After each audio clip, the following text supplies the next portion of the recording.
Hello, everybody, and welcome to another episode of our live sessions. Today, we're going to have a really interesting topic. We're going to be talking about practical insights for business leaders when making AI work. And to give you all a little bit of context, I have had the opportunity to meet with quite a few business leaders to talk about what are the challenges when implementing AI. We ran a few roundtables. We also did a little bit of research and published a white paper that is now available for download. And we thought it'd be very interesting to share the insights that came out of these conversations. And one of the people that came to the conversations was our special guest today, Joanna. Maybe you can tell us a little bit about yourself. Hi, hello, and thank you for inviting me today. So my name is Joanna Kolarski-Bezera. I'm a project manager for GenAI, which means my job is to understand how we can integrate more AI in our research workflow, research processes to boost productivity and drive innovations. So your day-to-day is 100% focused on understanding how to use AI in the business. Yeah, well, actually, the first step is not so much at this point to understand AI, but to understand the business itself, how the business works, what do we need, what are the business cases, what are the problems we're trying to solve, and then see how AI can help. Something that we get a lot right now is organizations are seeing that software vendors are publishing a lot of AI capabilities within products. But then you have other things like Copilot, ChatGPT, OpenAI has its services, etc. And then there's a lot of tactical tools that different teams are using for different things. So business leaders that have been tasked with with bringing AI into the business to improve the business are asking us, what should we do? Where can we start? Because we work directly with very large operational teams, either sales teams, marketing teams, customer service teams. And the vendors that we work with have a lot of very interesting products. It's natural for us to have this conversation. But also, there are some apprehensions around how to implement it or how to implement these products effectively. And to make sure that they deliver a return on investment. You participated in these roundtables, and I think there was a lot of conversation around risk, right? I think a lot of people were quite concerned about just, giving your information to the platforms. What is your take? What have you learned about managing the risk around AI? Yes, it's true, actually. And we need to remember that AI is moving so fast and so quickly that it's really hard to keep up the pace. And when it comes to risk, there's a few. First, the one that tend to come up always is accuracy. It's not perfect, and it's never going to be perfect. You don't want something perfect because it's not a magic wand. So accuracy is one risk that keeps people some time away from it. But actually, maybe this is something we want to embrace. Maybe we should not aim for accurate result. Maybe we should aim for results that help us to be more productive. So accuracy should not be our priority. During this roundtable, clearly the one aspect, the one risk that came out for that conversation was safety. We heard a lot this word safety and privacy. How do we keep our data safe? And I think a lot of people were asking that same question. And it's a very good one because it's very tricky. How do we keep it safe? And maybe this is why companies like Microsoft Copilot tend to do so well in terms of implementing their product, and why companies tend to use it a lot. It's because they have this ecosystem where you can use your document, either Word document, PowerPoint, Excel, and so on, in that ecosystem, and it's safe because it keeps it in Microsoft 365. So this is a thing you need to, since this is the biggest worry, how do we keep our data safe? I think as a vendor or as a provider of an AI solution, that should be the first message they come up with. because you can act on it as a company. There's a lot of solution that could ensure safety. Yeah, I think this is definitely an aspect that business leaders have to keep in mind. I think a lot of companies have just opened the doors to using all the tools that are out there, right? But not all the tools are created equal. No. I saw somewhere in a project where everybody in the business had been given access to ChatGPT, and they were using information from the business to, work on ChatGPT and get outputs, and then go back to the business environment. But that transition of information, nobody has control over what happens with that data and how that data is used and so forth. Apart from the fact that, if you're integrating AI tools into your internal systems, how do you prevent the system from generating inaccurate responses that may actually impact work? And probably at an internal level, when you use it for internal tasks, it might go unseen. But if you get used to just taking that information as, always accurate, and you take that for granted, it may accumulate into some fatal errors, right? So accuracy and, the holding the data in a secure environment are things that I think need to be taken quite seriously by people who are planning to put business processes and business data into systems, right? How, in terms of understanding how to invest in these projects, part of the reasoning that, or the understanding that we got from the roundtables was to put AI tools or AI projects into 3 categories. And I think we talked about easy win systems, then systems of to optimize business processes to create differentiation or to create optimization, and then long-term transformation systems.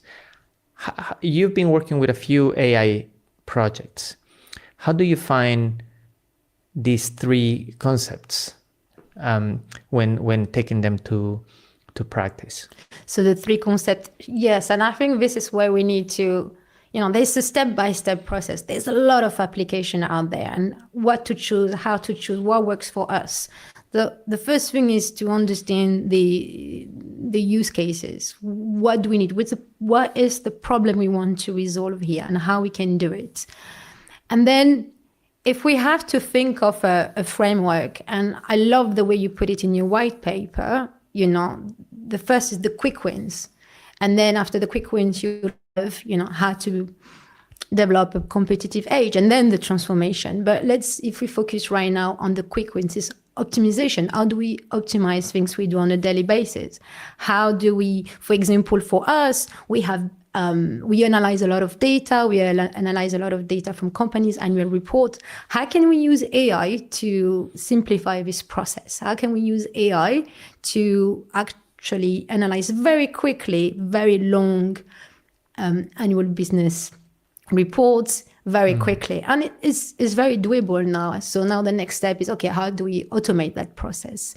But there's so many things we can do that can make our life easier. Another example of things we're doing now is we have big briefings, and how do we turn this briefing that we write into blog post very quick, very easy, so then we can post on social media and just reach out to a bigger audience. And things like, how can we do it in different languages? Because we're an international company. Yeah. So now we have this power of turning a briefing into a blog post, putting on different social media, and turning into different languages, and just increase this audience. So that's a quick win. This is how we can optimize our business very quickly using AI. Yeah, but I think that's right. I think we see a lot of teams accessing this type of technology, but they are not differentiating. They are not creating differentiation, because everybody has access to this, right? So even if you're not using open tools like OpenAI, like ChatGPT, they're relatively cheap. they deliver incremental productivity. So it's pretty low risk, right? But I think when people are getting the directive to say, go on and find out what type of AI we should implement in the business to be better or to optimize the business, this is when it becomes a little bit more complicated, because I think the complexity is higher and the reward or the ROI, the results you expect are Will be much much bigger, higher. right?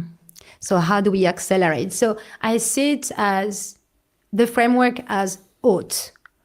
We optimize. This is what we just spoke about. The second one that what you're asking now is to accelerate the business. How do we improve our current product and services? So how do we find our competitive edge? And then the third one would be to transform. We can talk about that later, but talking about accelerating the business, how can we change our product, services? How can we become different for our competitors? This is all about understanding the use cases and giving priority to the one we need at the moment. Which user case would put us in that position of competitive edge where we earn that? So for us right now, what we're looking at is, for example, creating a chatbot, an agent that can answer on the spot question to clients. Clients has a query, the agent can answer that. Here, what it means is we're accelerating the business, we are changing it, we're improving it.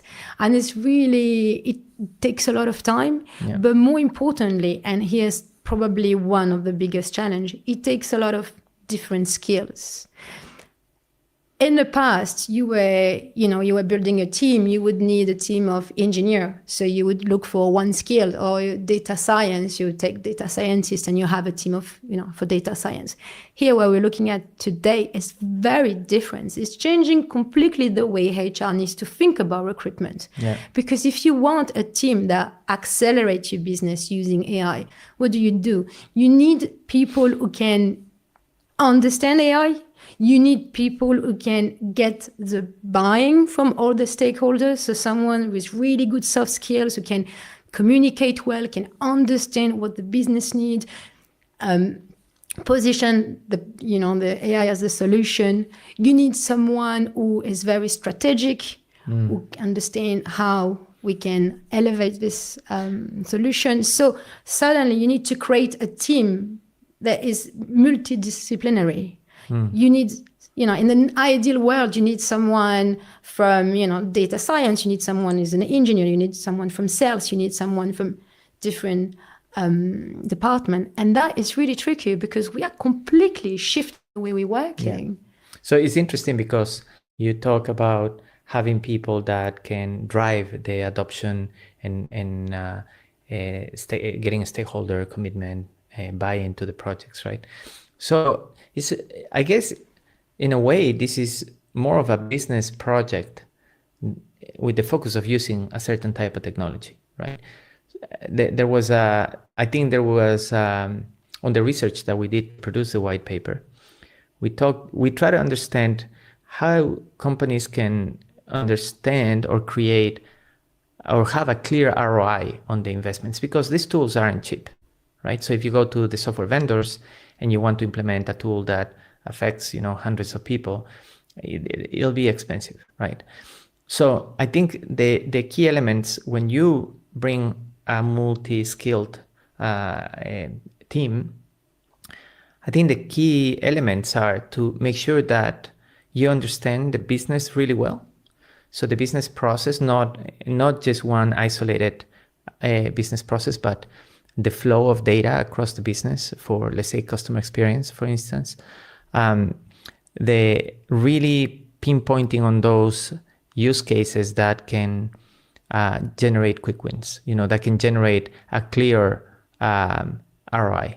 If, like what you're saying, and we're doing a lot of projects in this regard where we are implementing AI assistants that are available 24/7 and that can help clients to have access to support or to services much faster. It's not just the assistant that needs to be, the digital assistant that needs to be implemented. You need to implement the team that will manage the knowledge of the business. So that means that you really need to understand the processes, You really need to understand and document processes, policies, ways of working. So the tools have the knowledge, right?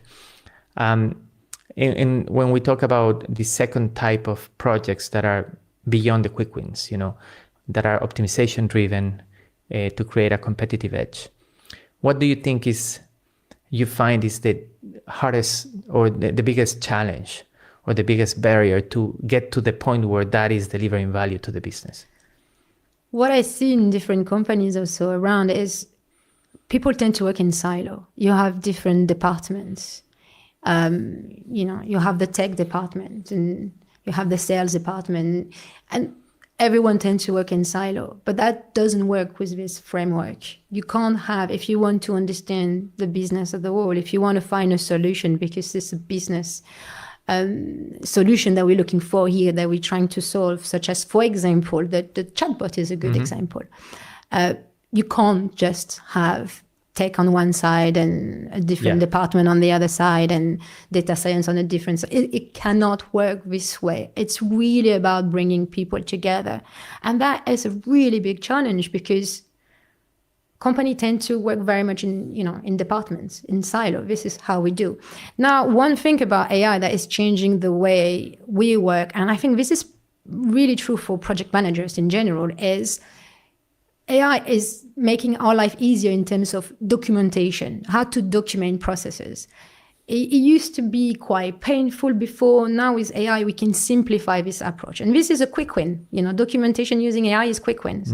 But once you're good at this, once you're able to document, to basically build your knowledge base because you have documentation on all your processes, then you create this knowledge base. And then once you have a well-established knowledge base, then it becomes much easier for the team to work together because you have this knowledge base where we can pick information from, where we can collaborate better.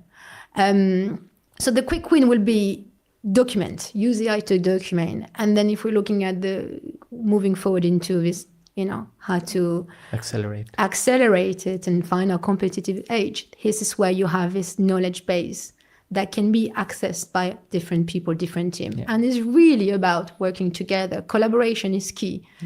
If you have the greatest idea, but you can't work in collaborate with different teams, you're never going to get the buy-in of the different stakeholders. And if you don't get the buy-in, you're stuck. It's interesting because it's not just about, so obviously, bringing teams together and getting people to work towards that objective is super important, right? Because ultimately, great projects are delivered by people that really want to do cool stuff. You need to be able to have that spirit, right, of collaboration. But you also need to have the tools, right? Because as much as you want to do something great, if you don't have the right tools, you're going to be limited in your ability to deliver on something that is amazing, right? So, and I think this is where the conversations that we're having with clients are really interesting because people can definitely see it. They can see the benefit of implementing a dynamic knowledge base, self-service, AI bots. We call them AI bots, but they're digital assistants, right? They are, which is the term that is probably more appropriate. They can totally see it. So that's the team, right?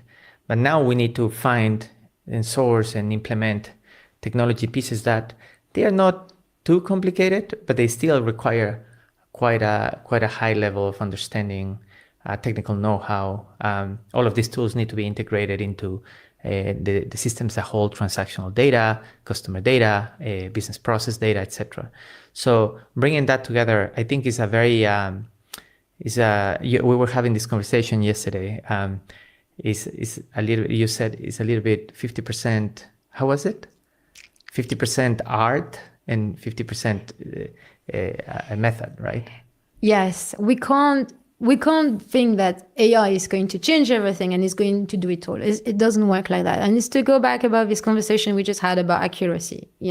Oh, we want something accurate, sure, but what does it mean accurate? It means you leave the AI do the job and you leave it as it is. It doesn't work like that. This is not where we get to the greatest solution. If you want a product that works, you need to mix the AI with the the human intelligence, the HI. So we're combining two things here. And all the solutions should be like that. It's a combination of science and arts. Science is the AI, is the model, is the LLM. And then art is us, the people, the knowledge. And it's by combining both that you get to the greatest solution. I think that's a really interesting observation, because a lot of the software manufacturers that are pushing AI products, I think they failed in their education piece. I agree. Yeah, they all of their material makes you think that the AI assistants or the AI tools will do everything and you won't do anything.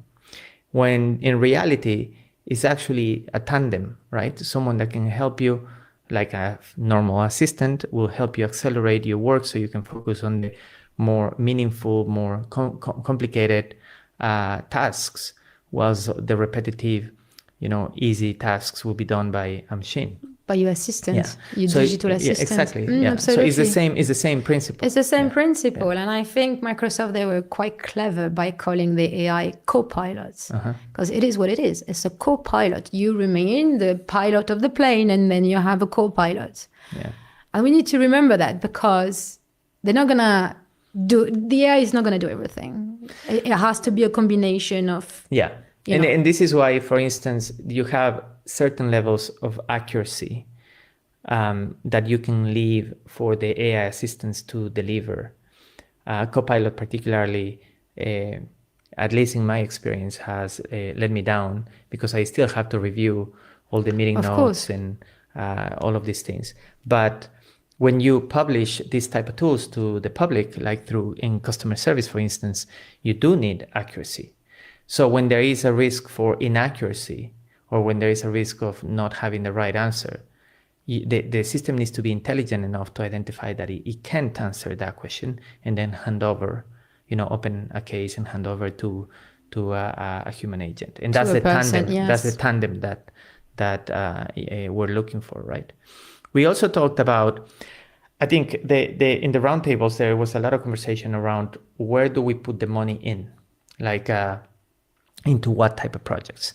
Obviously, the quick wins are easy things that you can buy with a credit card, right? That the teams can use on a day-to-day basis.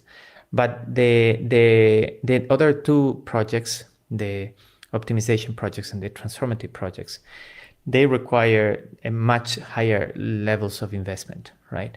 So we talked about a pace-layered architecture where you classify systems in three categories: systems of record, systems of differentiation, and systems of innovation. And they are classified based on their core functionality, the frequency at which they evolve, the lifespan of the systems, the development approach, and the focus, right? The majority systems of record will be your typical ERP system, HR system, CRM system, which the best practice or in that space is already implemented in the platform. Systems of innovation will be plug and play systems that have a very high churn rate and that you can plug into your core systems until a better one comes along, and then you change to a better product. Systems of differentiation is where you will invest your digital intellectual property, your human intellect, in developing technological tools that make you better and different. But AI can actually sit across any of these, right? When do you invest in developing your own AI-driven tools? Probably in systems of differentiation. Whilst in other areas, like systems of innovation, is where you can take advantage of things like the AI assistants that we're seeing all over the place, right? So I think something that is quite interesting is how the concept of an AI assistant is becoming more embedded into the way business operate, because it's a really easy concept to understand, right? What do you need from organizations to make sure that these assistants are delivering value and they are worth investing in? What do you think is the pre-requirement from the businesses to make sure that that investment is going to pay off? For me, there's two different things from a business. The number one is education, educating your workforce, everyone. If you create an AI-ready culture in your company, then it will be easier to start introducing new tools and asking, people to experiment and find solution. Number two is managing your knowledge base. If you are able to have a solid knowledge base in place as a business, then your chatbot will work. You'll find the right answer. Internally, you find a solution. You can easily, get this information from your knowledge base. But that is very important, and actually it's really difficult to manage a knowledge base. We don't have a knowledge base manager. Yeah. So how do we do that? How do we make sure that all this knowledge we have, and we have to think about big companies with different offices around the world, different teams. So there's so much knowledge and so much skills spread around the world. How do we combine this in one place where we can easily find information? So for me, really two things for a company to succeed is this. Manage your knowledge base. This is very important because it will help save a lot of time in terms of how we work. And it will also promote collaboration. If you want the team to collaborate, have a place. So the right teams, the right people working together. Yeah. Otherwise, the information stay with the human. In Brazil, you don't want that. You want to be able to access this information now. So managing a knowledge base. And then education is very important because, again, if you have the perfect idea and the perfect user case and you know exactly what you should be doing and you have the perfect tool that works exactly how you want, but you don't have the AI culture, you're going to get stuck because you won't get the buying for a lot of people. You won't get the excitement as well from people to use the tool, and you're going to get stuck. We need to remember something quite important. Here, what's happening is it's almost like a revolution. We are changing completely the way we're working and with whom we're working, Today, we need to work with everyone across the business, data science, catalysts, people we never worked with before. So we need to change this mindset. But the thing is, changes are difficult. Some people, they don't want to change. They love the way they do things. And it's very hard to tell a company of thousands of employees, today we need to change. Yeah. So that mindset, Yeah, I think that it takes time for you to evangelize internally the benefits of integrating that type of technology. Demystify AI, because a lot of people think, whoa, AI is very complicated. It's about coding and engineering. No, it's not. It's about making strategic decision. It's about understanding how we can tap into a new innovation that will help us work better. What can we do today that we couldn't do tomorrow? That's the question we need to be asking ourselves every day. And it's very important. I think it's also really interesting, and I wrote an article on this, and is on my LinkedIn profile. The importance of knowledge management is never been as important as it is today. Absolutely. Yeah, because when we talk about generative AI, I mean, almost everything we're talking about here is Gen AI specific. Companies have a way of operating. Their status quo is non-documented, right? So a policy or a process for, validating a discount to a client, a policy for human resources to give exceptions on time off or pay or benefits, etc. So HR tends to have a lot of things documented, but business processes, very little. Very, very little. And a lot of the status quo processes that companies operate on cannot be leveraged by AI because the AI has nowhere to feed from in terms of knowledge. So incorporating knowledge management, the knowledge management practice in the business is the foundation of utilizing Gen AI, right? So in some of the tools that we work with, for instance, Salesforce, they brought up the Agentforce, the new products that you can implement on Salesforce. Those products the value of those products are multiplied when they have all of the data structured in the right way in the right place.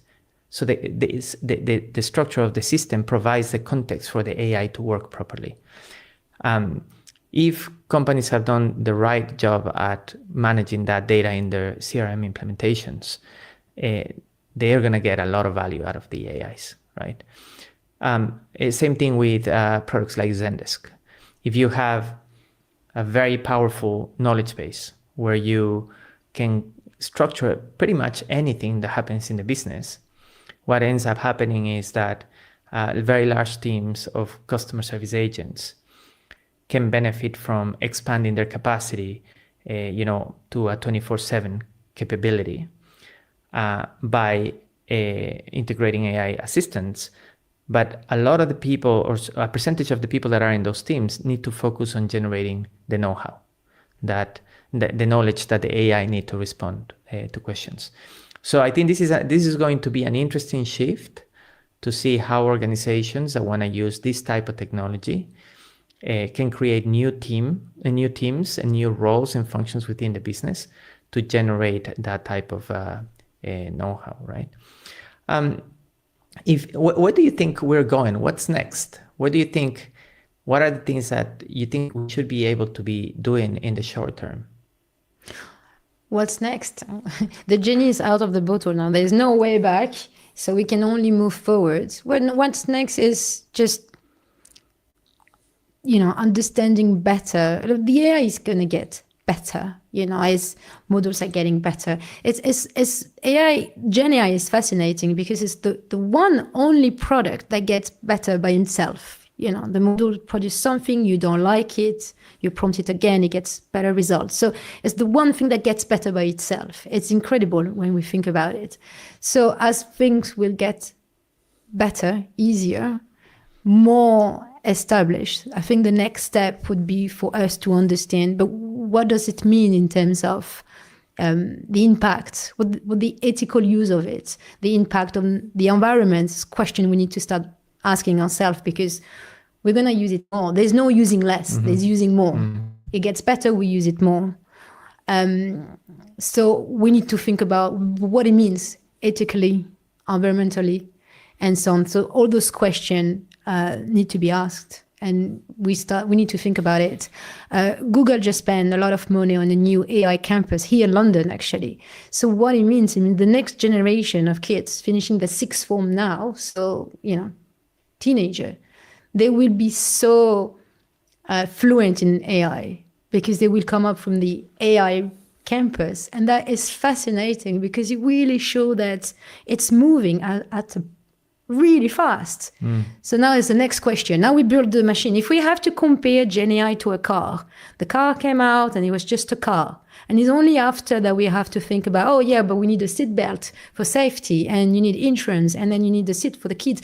But everything came after the car. Yeah. So here's the same. Your Gen AI is your car. Now it's there, is driving pretty well, and it's getting faster and faster and faster. So now we need to think about all the safety nets, the belt and everything else. Yeah, I think safety is definitely a big thing.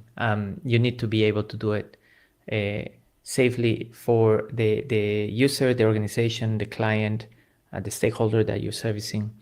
I think one of the things that the more advanced organizations have is the security guardrails around prompt injection and all of the things that make AI a risk. And also where the data is held and how is that data managed and so forth. I really like the trust layer built by Salesforce and the principles under which it works, because you can tell the people behind have given great amounts of thought to what it means for it to be safe and how to reduce or mitigate the risks of not implementing it safely, right? So I think we're probably running out of time, but it's a really interesting conversation. I think the white paper that we were able to publish was quite insightful. So I invite all the listeners to download that white paper when possible. And thank you very much, Joanna, for your collaboration today. Hope to hear more from you. Well, thank you very much for inviting me today. And we'll see you in the next episode. Thank you. Thank you.